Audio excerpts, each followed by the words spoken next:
thinks that it's seen everything and that it's ready for anything. But Pennsylvania, you are not ready. Not for the hits, not for the noise, and certainly not for the Benjamins. The Pennsylvania Benjamins take the field on April 26th. Season tickets are on sale now. Pennsylvania is not ready.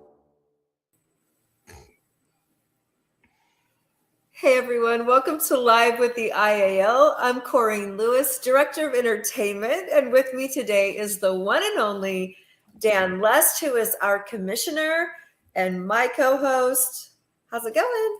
Are you surviving?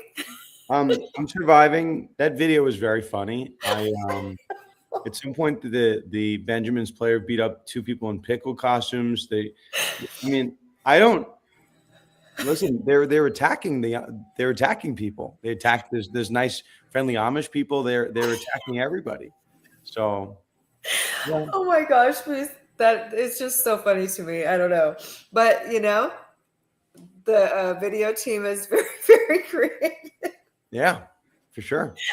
I love it. So, listen, I know that we're going to kind of be short a little bit today, but we still have a lot of information to give. So we have back today Bo Forbes, who is our social media coordinator. Always fun to see Bo. How you doing? I'm doing good. Hold on, I gotta say it. What's up, IAL? I see Bo's content. Bo, I did tell Tom when you did a little bit more personality, and he found you. So Bo, it's great. Yeah. Oh, sorry, I didn't realize I was wearing my sunglasses inside. That's okay. Put on the other sunglasses. No, I'm joking. Yeah. I mean, I think personality is perfect, right? Because we're all about celebrations and personalities and like enthusiasm. Absolutely. Coming from a cheerleader, I couldn't agree more. So listen, catch us up. Give us some info. What's going on?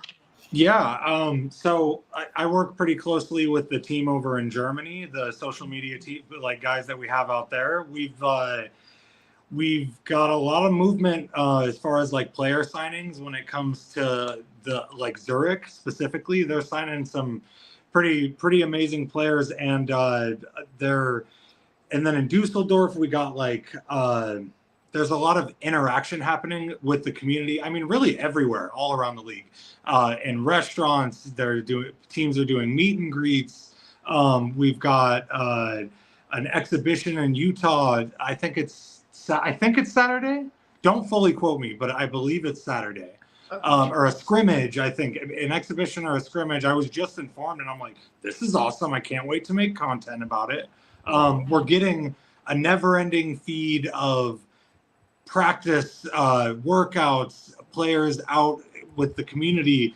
Arizona is still looking terrifying. Coach Jay Allen is, I look at all the content and I see it all, and it was funny because it almost seemed like he was responding to seeing the other teams out like eating, because the first thing he was like, let's put up all the stuff of us working out first. Then we'll show us eating later. And I was like, this is great. It feels like, we're getting out there, we're getting into the community, and we're interacting with kids and with other organizations, and, laying the foundation, at least publicly laying the foundation for what's been, being built since before I arrived. No, very cool. How has the feedback been from the different people in the different countries as far as with the social media? Have they been interacting? Yeah. Definitely. Every market's different and they all like different stuff. I'm trying to, it's been very interesting. So like, if you go look at the Zurich Instagram, it's almost completely like color coded with lots of player signings and peeks at jerseys, because that's what they want to see. They want to just see the players like doing either like their highlights and football moves. And then you look more like at like Vegas, and they want to see their team kind of doing everything. They want to see lots of their team interacting with each other, fun social media style content, but like mixed in with the football content. And it's definitely interesting, like seeing what the responses are and how they differ market to market. But yeah, we've had like a tremendous response, especially over with the German speaking teams that I've been working with. They've been really, really great. That's awesome. Very cool. Very, very cool. You have anything for him, Dan? Keep up the good work, Bo. I've been hearing all the good feedback, so it's all good, man. Appreciate all your hard work. Awesome. I appreciate your guys' hard work. You're the ones that are working hard. I just get to come to work and play every day. At least to me, that's what it feels like, because I love football and I love creating. So I show up, I play, I wear my sunglasses and act like a character, and then I go home, and my son's excited about the games too. So I'm ready. I'm locked in. Awesome. Love to hear Well, we'll see you next week. All right. We'll see you next week. Thank you, Bo. Bye-bye. Yeah, bye. Can I tell you something, Corinne? Yes. I'm so tired. This is so we'll do this is Commissioner's Corner, right? This is when I take over. Commissioner's Corner. Yes. Up until our guest comes. I without saying any specifics, I was in and whenever Lou, whenever the guest joins, just throw them in. We don't need to do so many formalities. I was at the office last night until almost midnight. So then I got home. I had stuff to do in the morning. Most of which are for this. We'll say I obviously have a lot of different hats, but like everything has to get done. Okay. So then I wake up this morning. You know, we got to get the kids ready. Got to do a lot of things. And then I got a call from our lovely friends in Germany. And then I got friends from our lovely friends in the UK. I talked to Coach Hilson. I talked to Coach Hunt. I talked to our friends in Stuttgart. Yeah, you know, just a day in the life. But Greg, we see you've joined us. You're on time. You're punctual. It's awesome. I'm always on time, Tom. Two things I'm on time for. I love it. I'm always on time. I'm always on time for my tea time. And I'm always on time with you guys. I love it. You know, Greg, this is the first time I've actually really gotten to see you, because last time I was on mute and I couldn't actually have a conversation. So Dan was like talking for me. Yeah. But, I remember. Yeah. So no, I'm so excited. We'll talk on a different show as well. I'm going to actually have Angela on, your dance team, lead dancer, and we're going to do some things community wise together. But listen, I just have a quick question, because, people out there want to get to know you. So, you've seen this from every angle, being a sports agent as well as playing ball yourself, and now here you are as the GM. So I guess what I want to know really is, what part of this are you loving the most? Like, sorry, that wasn't exactly the question, but if I could see, stepping into this role, what's the most fun or rewarding part that you've experienced so far being with the IAL? So, I was out of the game for a little too long for my liking. And so I am just so ecstatic to be back in it. And with my role with GM and overseeing a lot of things over here at Reading, from recruiting players to, looking over the sponsorships, as well as, getting the seats filled. So, I mean, it's a lot of work, but, I've done it before, and I'm loving doing it. And Reading is so welcoming. So we're meeting a lot of great people, great connections. And, like I said, something like this, because I've been an owner at two different cities. I was an owner in Richmond and was an owner in West Virginia. Yeah. It takes time. Okay. Mm-hmm. And the person who thinks that, hey, just because we're here, it's going to pack the house and everyone wants to be part of it. They do and they don't. They want a foot in and a foot out. But, they're going to get 2 feet in, because you're going to show them that that's what it's about. So, and we're getting that right now. We're getting, everyone's excited, and so on and so forth, getting them going. And it's taking, a little bit more time to get the ball rolling for them to come on board. But they are, and that's the key. They everyone's excited that this is in their backyard. And now it's about getting them on board and being partners with them. So that's what we're working on. Well, we're lucky to have you, that's for sure. And I've heard nothing but amazing things about you and all the things you're doing in the community, at least from your dance team. So anyway, all right, I'll let Dan and you have some conversation, and thank you for popping on here with us. All right, thank you. So, yeah, Greg, I feel like not more than like a couple days go by without you and I talking in some way. Yeah. So, part of this, I guess we're in the home stretch. I was telling Corine, my days are long and my mornings start very early. There's just a lot of stuff to do. And then you have our fearless leader, Tom, who I don't know if he ever sleeps because I get emails from him at like 5 a.m. my time. Yeah. So sometimes he texts me. I'm like, isn't he in West Coast? and I'm like, wow, good. Hey, man, but yeah, that's where we're at right now. Yeah, just there's a lot of we're obviously in the home stretch. The players there's something that pops up. So not and I was telling Corine, I was on the phone this morning with Coach Hunt and Coach Hilson, and it's just constantly something happening. But when my German guys are going to bed, they want to catch me, and then our guys are waking up over here. But listen, it's all part of a day's work. And I think this. A lot of the work has been done. It's just like we've always had these different kind of deadlines and demarcations in line. It's just a matter sometimes of like getting the thing over the finish line. We've prepped, we've expected it. We expect these different things to pop up, and then you got to be ready for it. But let me ask you. I mean, I saw this lovely AI video of the Pennsylvania Benjamin. Did you get a chance to see that before we started? What is it of exactly? It was of your players basically tackling people, destroying the Rocky Balboa statue. Oh no, yeah, no, I've seen that. I seen that a little bit ago. Yeah, that was awesome. It's great. I've seen that. I think that was so creative. I like that a lot. The Amish is funny because I saw a horse and buggy today coming to the arena. Yeah, just to make sure your players are not actually attacking fans, right? I just want to make sure. No, they're not. They're not. No, I've heard good things. I was looking. I'm going to come. So I'm in New York. I'm obviously going to come down. And you guys are driving distance in theory from me. There's the big White House card for the UFC on that Sunday. You guys have a game on Saturday. I think it's the 13th. You guys have a game. So that's unless I see you sooner than that. But where's the UFC game? Where's is that Philly? No, the UFC has a White House card. Like the White House card.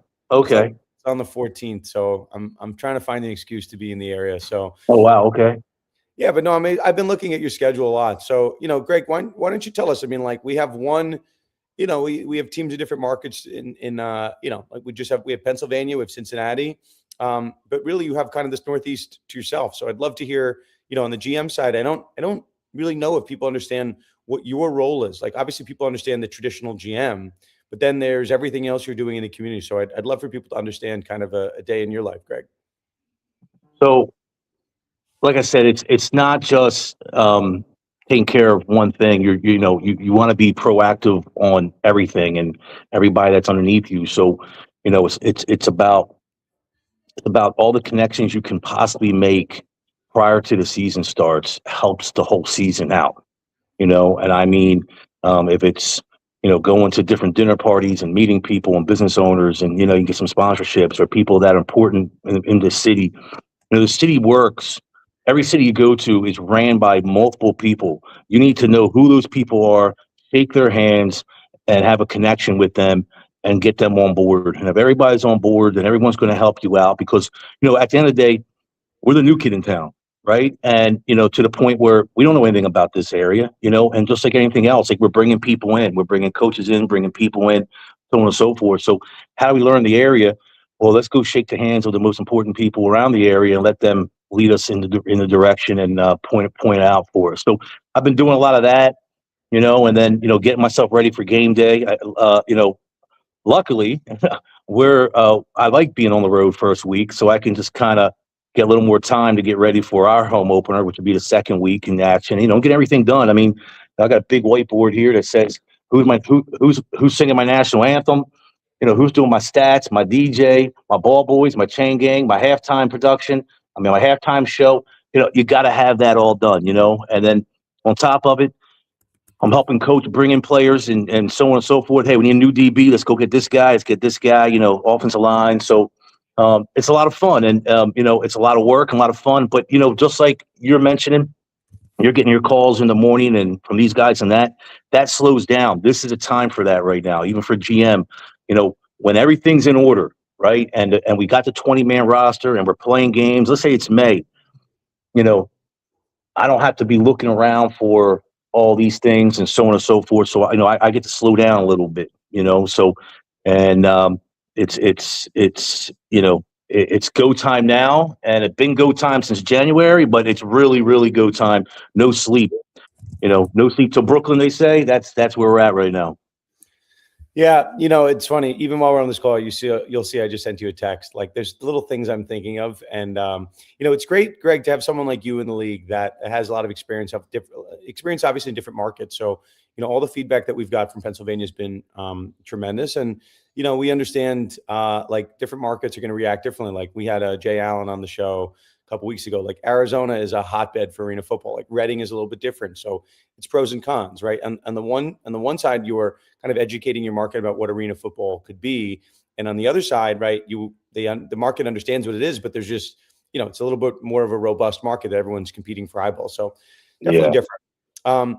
So obviously we're getting close, right? We're you and I were having a conversation the other day about physicals. Actually, I sometimes I just tell the funny stories on air. It is what it is. I had this conversation with Tom. Tom's like, I spoke to Greg. Greg had this great idea for the physicals, which it was the idea you and I spoke about. I'm like, oh, yeah. It's almost as if Greg and I spoke and we came up with this idea together. It's almost as if this. So I think, you and I are, we try to solve problems. I'm like, as long as it gets done, I don't really care how it gets done. It just has to be. And I think, Greg, you've been great kind of issue spotting for us on the fly on some issues. So I think the other part too that people need to be mindful of, and I'd love your experience in this just kind of locally over in Pennsylvania. As much as we are a big machine, we have a lot of people that are working on this across the globe. We are very much a startup, right? So like we don't know, like we need people like you, Greg, to spot things ahead of time. So obviously you're working on a roster. You guys, how many players do you have right now in camp? I would say 23, 25, about 25. Okay.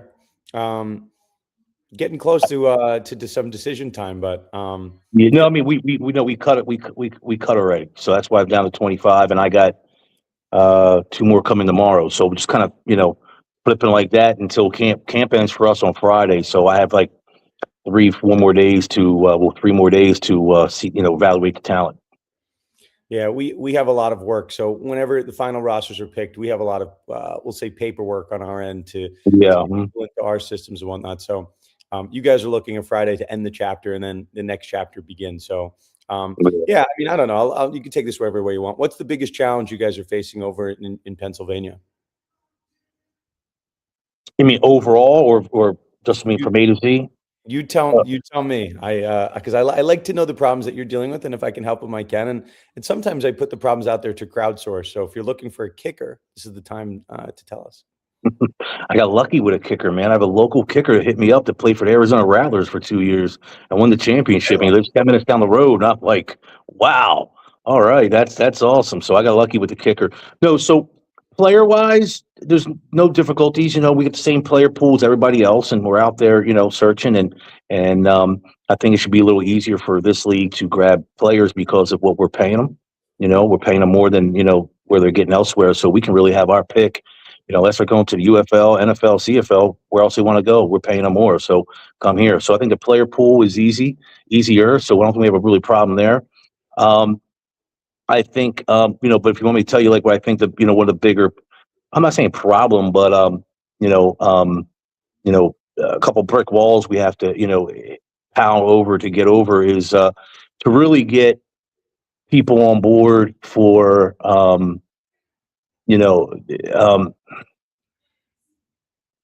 to get everyone on board. I mean, from to go buy the season tickets, to get the sponsorships. It's just a lot of people sometimes are, it's more so like, okay, well, let me see how it's going to be. Let me see how we're just going to do. Let me see how that's going to do. And then they jump on. So in my experience, I've got over, close to 40% of my sponsorships came in after week one. I did everything to make sure week one was, my home opener was busy, packed, everything I could. And then the people that were on the fence of maybe this, we show them then how many people we did and how great it was. And then they're all on board for, the remaining of the season. So sometimes it takes some time to do that. And then, and I tell people this all the time, like when it comes to season tickets, there have been times where my season tickets in my other locations were not as high as I would like them to be. And I learned that the walk up in this business is ridiculous. I was doing close to 3,000 people walk up in Wheeling, West Virginia, and the season tickets weren't really moving. I couldn't understand why. And then I talked to somebody that made a lot of sense to me. You got, say, 6 home games. Okay. And I know they're not crazy expensive, but you got 6 home games. If you can't go to 1 or 2, which, life takes you different places, as well as we're playing during the summer. So some holidays, you can't go to 1 or 2, you might not get the season tickets, because what are you doing with those tickets in a sense if you can't go? Because, the arena's not going to be sold out to the point where other people just can't go. So you're not holding gold, so to speak. If you got NFL season tickets and you can't go, you're making $200 or $300 on top of that ticket when you can't go. So a lot of people have a tendency to, it's not all about the season tickets here. There's a lot of walk-ups, and that's what I think is really key to arena football, because we want to sell as many season tickets as we can, but you can't get discouraged if the number is down, because the walk-ups are tremendous. So No, that's good. I mean, the other part too, and especially in like this world, like I think I've told you, like I have two kids, I have a 6 and a 4-year-old. And for me on the weekends, like speaking about golf, like somebody asked me if I want to play golf this Sunday, and I'm like, I don't think I can get away for the kids this particular weekend. Like, even if it's golf, right? Like, even if it's a local game, it just depends. It depends on the week. So I think you're probably right. And I think that's a fair comment. And the reason I ask you that, like, I'm always trying to set expectations appropriately. Like, we are trying to make sure that the world is aware that year one of a brand new startup league, 5 teams, in different continents, it's not a walk in the park. A lot of moving parts of this. So my goal, and obviously everyone has their own expectations for year one, but I'm trying to make sure we set the market appropriately. And people know that it's only going to go up from here. But that being said, Greg, I've been getting the reports on what you guys are doing in Pennsylvania, and I think you're doing a tremendous job. And that's not subjective. This is I think objectively, you guys have done a fantastic job. But in any event, Greg, we don't want to keep you so long. Appreciate your time. Obviously, you got a lot of work to do, and I love seeing all the progress you guys are making. I want to say 2 things. One, I love that IAL football, and your name is on it. That looks amazing. Good with signature. Your signature, that looks amazing. So congratulations on that, because that's something you can have forever. You know what I mean? That's great. And then number 2, I want to talk a little smack, if I can. Of course. To Hollywood Mook Zimmerman. April 18th. We coming. I like it. All right. I like it. I had a feeling that was coming. I have been kind of egging our guests on as to who their natural rival is in the league. Saya wouldn't give it to me. A lot of people, they weren't ready to give it up, but I was trying to force the Jay Allen Mook rivalry, a little Hollywood West Coast action, but we know where the real rivalry is. That's man, too. We're excited for it. We're excited. It's all good. Greg, right. Appreciate your time, man. Have a all right. Thank you so much. All good. I see you. Bye-bye. Okay, Corine, fearless leader. He's awesome. He's so cool. So, okay, so we didn't really do a commissioner's corner. Is there anything you want to add, say, enlighten us with before we head out? I'm tired, Corine. I need to take a I break. know. I have literally 120 dancers in 5 countries. I'm trying to do all the things. I see the text. I see the emails. I speak to my guy, Mike. So I'm aware. A lot of moving parts. And and we need to get them signed because I need to get them in the system. There's a lot of paperwork. And then my number 2, John, who you've met over the last couple of weeks, Yeah. John is out next week. So, it's a great time. It's fantastic. Yeah. Pom-pom shoes, this, that, it's a lot. Yeah, it's a lot. We've got a lot going on, Dan, but you know what? That's Commissioner's Corner. Commissioner's Corner has turned into Psychiatrist's Couch. So that's why I have the setup behind me today. I love it. Well, listen, hey, everybody, as always, we need you to go to all of our social media platforms. Please subscribe to our YouTube channel, get your season tickets, and say lots of prayers for Dan and I over the next couple of weeks. Give us some energy, give us that good vibe. No, everything's going good. And it's kind of surreal to think that we're this close considering, when we first met. Yeah, I texted. We'll say this, and I know you and each have our call in like 3 minutes, which is great, fantastic. I texted one of our guys over in Germany this morning, and I'm like, wake me up when football starts. Like, there's now so much like dotting I's. It's like we already know what all the problems are. There's nothing really that's unexpected at this point, as far as I know. But it's just like I can't wait till like we're just playing games and like all the things that I've told Tom, like we have to get it done before the season. We have to get it done before the season. Like, it'll get done, and then I don't have to stress anymore because the thing is done. And then we could deal with a whole host of other problems that But I'm excited to get past the planning phase. Yes, I'm done planning. I'm ready to play some football. All right, me too. Well, listen, thank you, and I'm sure I'll talk to you before, but I'll see you on here next Tuesday. Yes, Corinne, all good. I'll see you then. Thank you. Get some rest. Okay. Or at least try. Thanks, everybody. We'll see you next week. Bye.